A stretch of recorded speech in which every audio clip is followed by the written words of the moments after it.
Il y a 100 ans naissait un conflit régional qui allait rapidement devenir un des plus complexes et controversés au monde.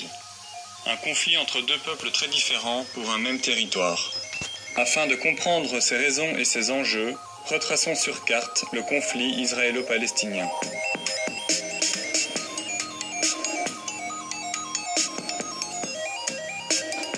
Nous sommes en 1917, pendant la Première Guerre mondiale.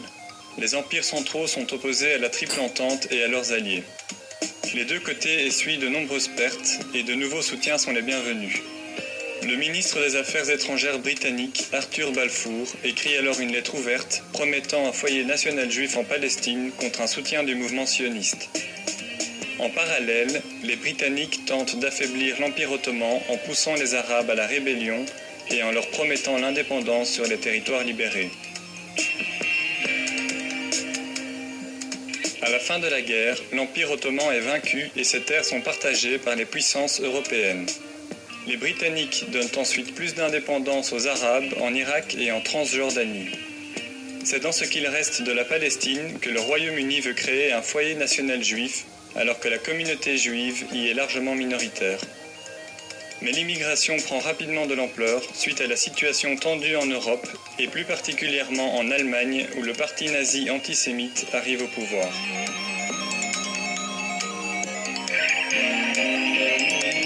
En septembre 1939, l'Allemagne envahit la Pologne.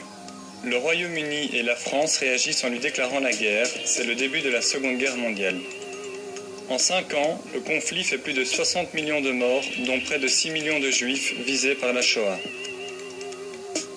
Dès la sortie de la guerre, l'immigration juive vers la Palestine prend de l'ampleur et augmente les tensions avec les Arabes. Dépassés par la situation, les Britanniques entament leur retrait de la zone. L'ONU prend le relais et propose de diviser la région en 2 États, avec Jérusalem en zone internationale. Le projet est accepté par les sionistes, mais rejeté par les Arabes palestiniens. S'ensuit une guerre civile entre les deux communautés. La Ligue arabe met en place une armée de libération composée de quelques milliers de volontaires qui combat les sionistes. En face, les Juifs organisent leur défense en formant militairement la population et en envoyant des agents en Europe pour récupérer des stocks militaires de la Seconde Guerre mondiale et signer des contrats d'armement.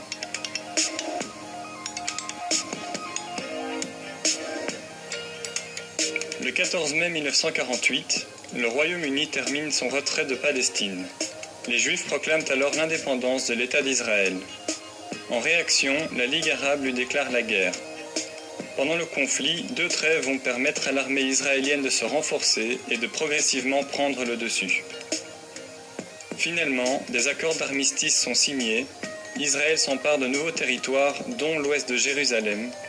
L'Égypte reçoit la bande de Gaza et la Cisjordanie est annexée à la Transjordanie pour former la Jordanie.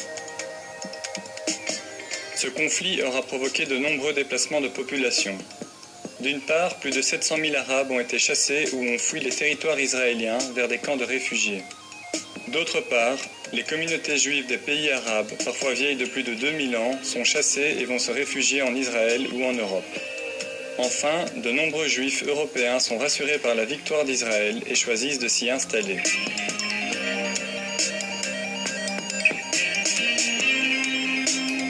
En 1967, suite à des tensions entre Israël et ses voisins, le pays déclare la guerre à l'Égypte, la Jordanie et la Syrie. En 6 jours, Israël s'impose et triple son territoire en s'emparant du Sinaï égyptien, du plateau du Golan syrien et de la Cisjordanie. Des colons israéliens commencent alors à s'installer sur les territoires palestiniens. L'ONU réagit et adopte la résolution 242 qui condamne l'occupation israélienne.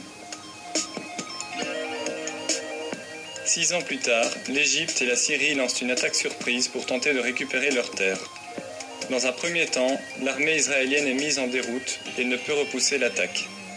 Dans un climat de guerre froide, l'URSS et les pays arabes soutiennent l'offensive, tandis que les USA envoient en urgence par avion 22 000 tonnes d'armement à Israël. L'armée israélienne reprend le dessus et repousse encore un peu plus les frontières.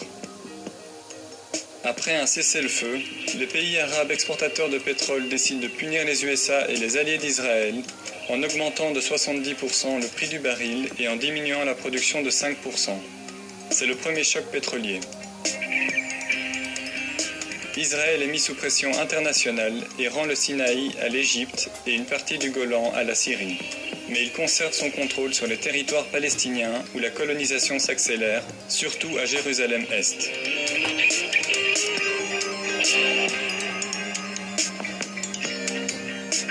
En 1980, Israël proclame Jérusalem comme sa capitale indivisible. Mais cette décision est condamnée par le Conseil de sécurité des Nations Unies. En Cisjordanie, la tension monte aussi autour de l'approvisionnement en eau. Israël a la main mise sur les sources et la distribution est très inégale entre les colonies et les Palestiniens. En 1987, la population palestinienne se révolte et descend dans la rue, principalement armée de pierres. C'est le début de la première intifada, terme arabe qui signifie soulèvement. Dans ce contexte, naît le Hamas, un mouvement islamiste palestinien qui combat Israël. Alors que l'Organisation de libération de la Palestine, une organisation mise en place en 1964 par la Ligue arabe et exilée à Alger, proclame le 15 novembre 1988 l'indépendance de l'État de Palestine. Jérusalem en est aussi la capitale. La Palestine sera progressivement reconnue par 136 États.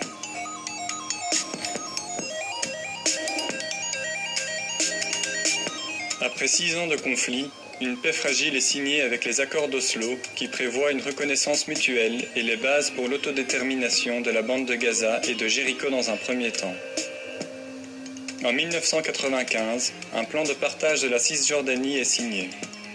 Il prévoit des zones sous contrôle palestinien, des zones mixtes et le reste sous contrôle israélien.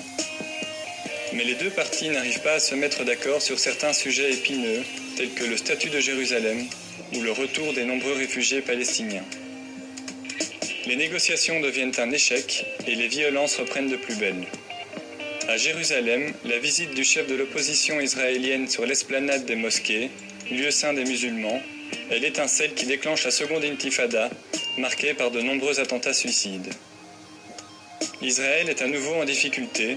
Pour se protéger, le pays entame la construction d'un mur en Cisjordanie, mais en profite pour empiéter sur les territoires palestiniens.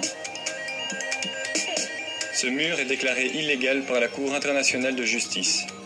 Alors, pour tenter de calmer le jeu, le gouvernement décide en 2005 de supprimer les colonies juives de la bande de Gaza, mais conserve son contrôle sur les frontières.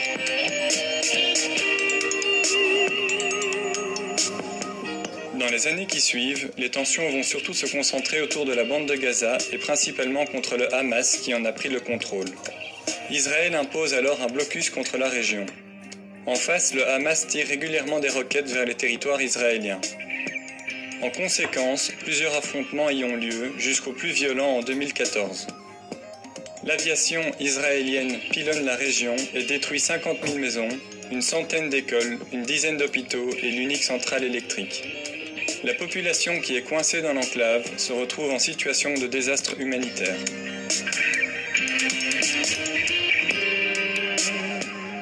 Aujourd'hui, la situation reste compliquée et une paix durable semble difficile à trouver.